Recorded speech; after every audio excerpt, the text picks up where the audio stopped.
Hey there, what's up, everybody? It's Dr. Shazetta. I pray you all are doing well. Happy Sunday to you. It is Father's Day, so June 22nd ish. I don't know the exact date, but you know when it is. I am sitting out on the front porch. It's just a little bit after 12 noon, I think. Obviously didn't go to church today. Well, maybe not so obviously, but I'm sitting on the porch at 12 noon. So we're just a little bit before 12 noon. So that should tell you I didn't go to church this morning. But we were in Pennsylvania all week working the Faith in Action conference. And then we traveled back on yesterday. And when we got back on yesterday, we moved into our new place. And I'll tell you guys more kind of about that a little bit later on. So we got situated here, and we had already decided like last week that we didn't think that with moving in and all that kind of stuff that we'd want to try to rush to church, and also wanted to give Jeremiah just a day to just breathe a little bit. He's been working really hard to help us get out of the old place so that I could get on the road to Pennsylvania for the conference. So we moved out of the old house last Tuesday morning. Took some stuff to storage the day prior. And then he took some more stuff to storage on Tuesday morning, and we got on the road like early afternoon Tuesday. And so we got situated and moved in. And then what didn't occur to me until I think we were already in Pennsylvania was that although I knew that today would be Father's Day, it didn't really land for me that this would be my first Father's Day without my dad on this side. Like without his physical presence since dad transitioned. And so I'm grateful that we had planned for today to be a day where we didn't push ourselves to go out and to be in church and to be serving. And I'm grateful for a pastor and sacred community and faith community that honors kind of wellness and well-being in that regard. So I am sitting out on the porch. I got up this morning, I slept a little bit more than I normally would have. As partially because I had a really hard night. Last night I was standing on the edge of my first Father's Day, or our first Father's Day without Dad here, and just the overwhelmed and overcome with so many emotions. A lot of flashbacks of those last days and weeks with him.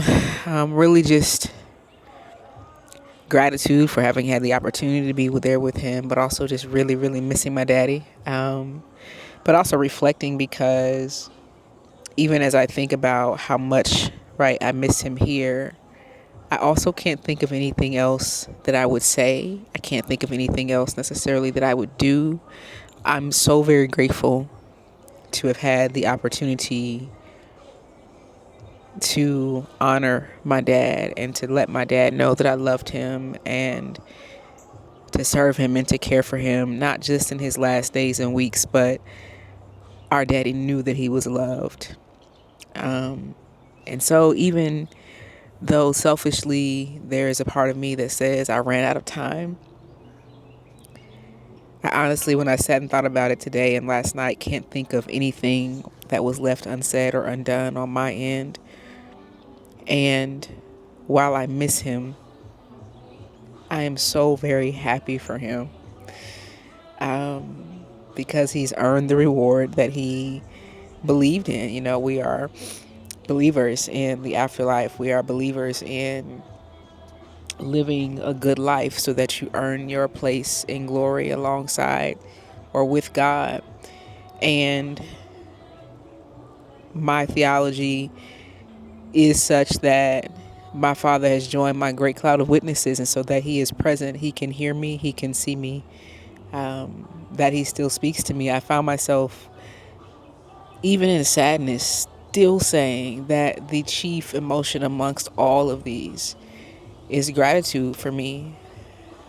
I think there's something really powerful and not coincidental about the fact that as we are observing our first Father's Day without Daddy on this side, that for me today really is the first day, the first full day of the full new beginning. Like, I resigned from my job, and my last day there was June 1.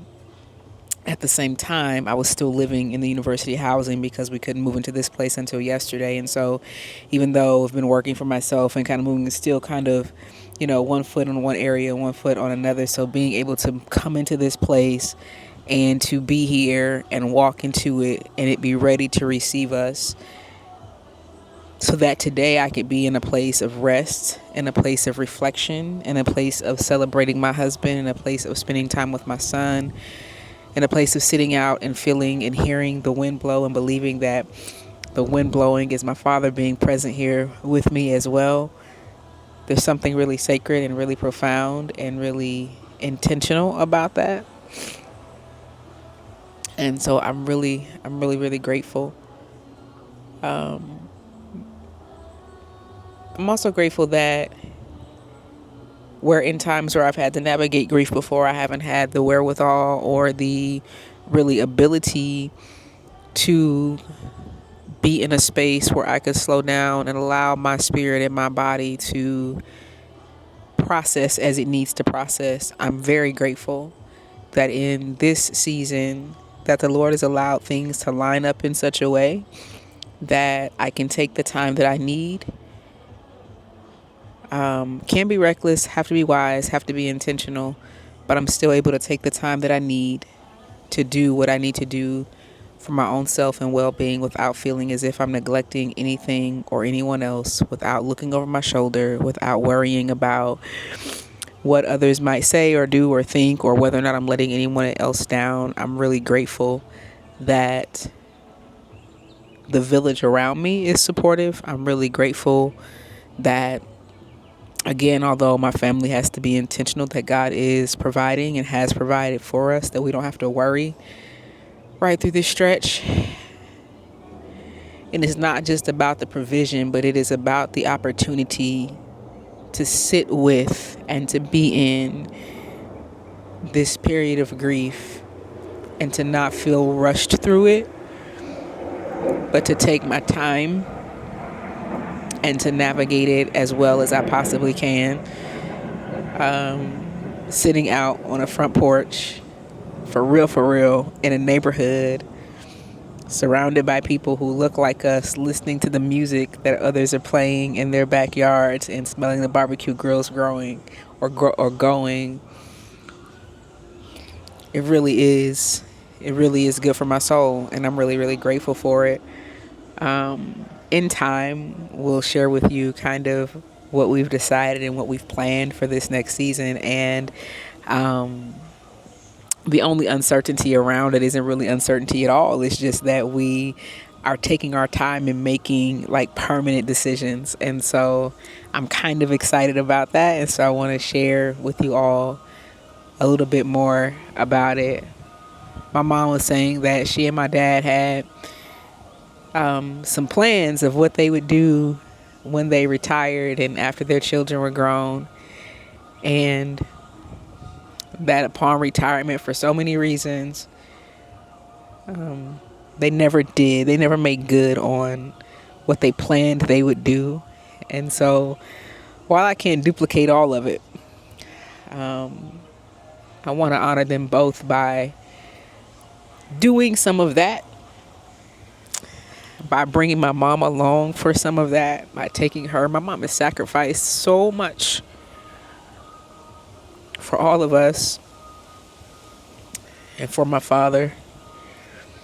And she's 80, I think 81 now, or will be 81 this year. And I want these latter years for her to be years where she too can rest, where she too can be in a place where she's not worrying, where she can check some things off her bucket list. And I'm situating my life so that hopefully I'll be able to help her with that. My son said something to me as we were driving back from Pennsylvania. He said, "Mom, I'm so glad you retired." I think he was trying to say resigned, but retired is where he landed. I said, "Yeah, why?" He said, "Because we get to hang out. We get to hang out more." And y'all, that did something so deep for my soul. He has made these observations over the last several weeks. I think I told you all a few weeks ago. He said, "Mom, your eyes are shining." Right? It's a couple weeks after I had resigned from the job. And so for yesterday, him to say, "Mom, I'm really glad you resigned because we get to hang out more." And so him already feeling and honoring that in his own soul and his own being, and this season being food for his soul as well, is great. To see my husband slowing down and resting a little bit, and to watch all that he put into this transition right alongside me. I'm grateful. I'm grateful.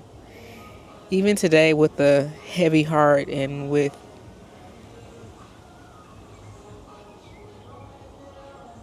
the wish and desire to hear my daddy's voice again, I'm so grateful.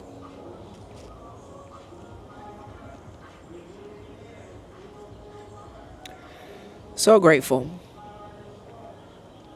As we walked into the house yesterday and I was acquainting myself with the setup and walking through, I just became so overwhelmingly grateful for the ways in which God has provided for us. And I opened the cabinets and I looked at all the things that were around us, and literally there was nothing that I could see in the moment last night that we needed that had not been provided. And all that came back to me was, all I have needed, your hand has provided. Great is your faithfulness, God. And I had to pause in that moment and say thank you. And say thank you. Things could be different, right? But I'm grateful that even in moments when we felt unsure, that we have done our best to follow the voice of God. We've done our best to sow good seeds, to do what was asked of us, to do what was required of us. We have honored those that we've served with and alongside and under. We've been faithful in the places where we've been sent. And I believe that it is because of those things and God's faithfulness that now, in the season where in some ways it feels most vulnerable, because in this season I don't have the wherewithal to, as my apostle says, to simply place confidence in my ability to navigate systems. But in this season, this is solely relying on God and the gifts of God at work in me, and solely relying on trusting that the seeds we've sown and our faithfulness, that this is the kind of place, this is the season, these are the types of moments where you sit back and you wait on God's promises to manifest. Don't know sometimes where they're coming from, the north, south, east, and the west. But what I do know is that they're coming, that the manifestation of those things have already begun to show themselves faithful and true. And I'm so grateful for that today. Listen, for those of you who are fathers or father figures who stepped up to love on children that were yours biologically or otherwise, uncles and grandfathers and all the things, I wish you all a happy Father's Day. And sending lots of love and peace and hugs to those of you who find yourselves, as we are, navigating a first, or maybe navigating much more than a first, of a Father's Day without your dad here. I love y'all. Take good care. Bye-bye.